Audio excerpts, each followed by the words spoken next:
Stable कब होगी? Unstable sir जब सामान्यतः आपात दर अधिक हो तो इस स्थिति में वायु ऊपर उठती रहेगी, उसे स्थिरता कहा जाएगा। अच्छा, ये नॉर्मल लैप्स रेट क्या होती है? मतलब कितनी होती है पर किलोमीटर, कितनी रहती सर पर किलोमीटर ये 6.5 डिग्री सेल्सियस होता है? और ये ड्राई एडियाबैटिक लैप्स रेट? है। सर ये पर किलोमीटर 10 डिग्री सेल्सियस। 10.5, 10, ठीक है।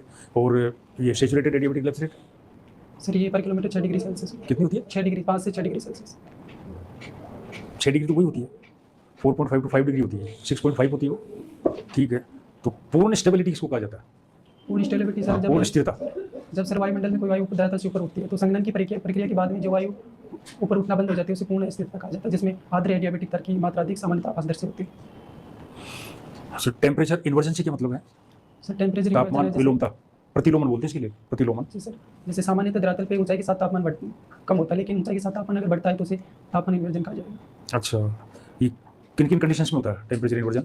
जैसे सर जब गर्म और ठंडी जलधाराओं का मिलन होता है तो इस स्थिति में, इसके अलावा शीतोष्ण क्षेत्र में जब वातावरण का निर्माण होता है तो इस स्थिति में, इसके अलावा जब संवहनीय पवनों का जब अभिवयन होता है, पवनों का जब धरातल पे अभिवयन की क्रिया होती है तो इस स्थिति में जब ठंडी वायु नीचे और ऊपर गर्म वायु का आवरण हो जाता है, इस स्थिति में ये कहाँ पर होता है इस तरह का थर्ड टाइप का जो बोला आपने? अभिवयन ये धरातल पे होता है सर, एक तरह से। अच्छा, फिजिकल ज्योग्राफी में एक टर्म अपन जियोमॉर्फोलॉजी के अंदर पढ़ते हैं, एक रूपतावाद।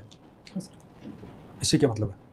सर एक रूपतावाद की संकल्पना सर जेम्स हटल ने दी थी और इसमें बताया गया उन्होंने कि जो धरातल पे भूआकृतियाँ पाई जाती है उनका जो प्राचीन काल और वर्तमान में जो उद्गम और इनकी बनने की प्रक्रिया उसमें एक समान प्रोसेस देखने को मिलता है, लेकिन उसकी जो अंतिम नेचुरल प्रोसेस है सदियों से कंटिन्यू करते आ रहे हैं ये यूनिफॉर्मिटीज में, जल का जो कार्य 1000 साल पहले वही करता था, इसका मतलब ये होता है। अच्छा, ये निक पॉइंट्स जो होते हैं सर निक पॉइंट्स जब कोई भी नदी अपनी युवावस्था से प्रौढ़ावस्था या वृद्धावस्था में अपना प्रवाह करती है तो उसके परिणाम से धरातल पे पुनर्जीवन या फिर ऋणात्मक उत्थान होने की वजह से नदी पुराने प्रवाह क्षेत्र और नए प्रवाह क्षेत्र में जहाँ मिलन होता है उसे निक पॉइंट कहा जाता है। रिजुवनेशन कब कब आ जाता है?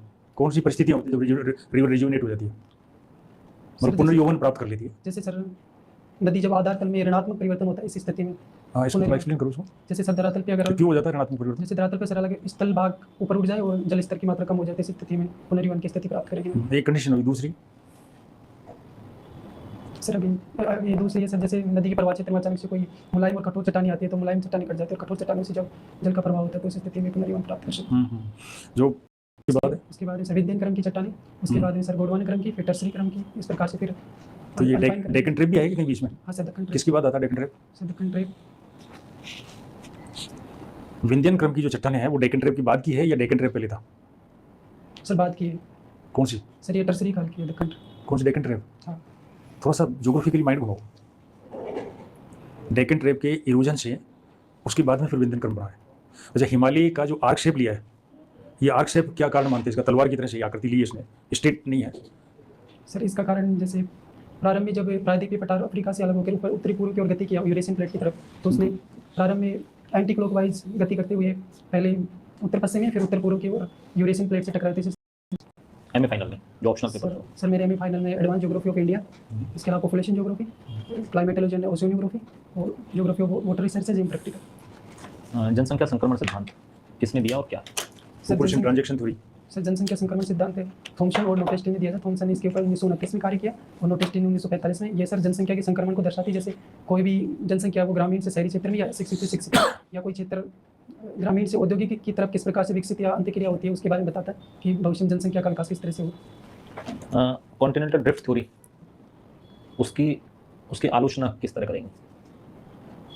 सर जैसे कॉन्टिनेंटल ड्रिफ्ट थ्योरी में जैसे वेगनर मोदी ने जो महाद्वीपीय प्रवाह के बारे में बताया उसमें, तो वर्तमान में जो महाद्वीपीय प्रवाह न होकर के जिस प्लेटों में गति के आधार पर पर्वतों का वन्य स्थलाकृतियों का निर्माण होता है। इसके अलावा क्या उससे सिरे से नकारा जा सकता है थ्योरी को, या उसने आधार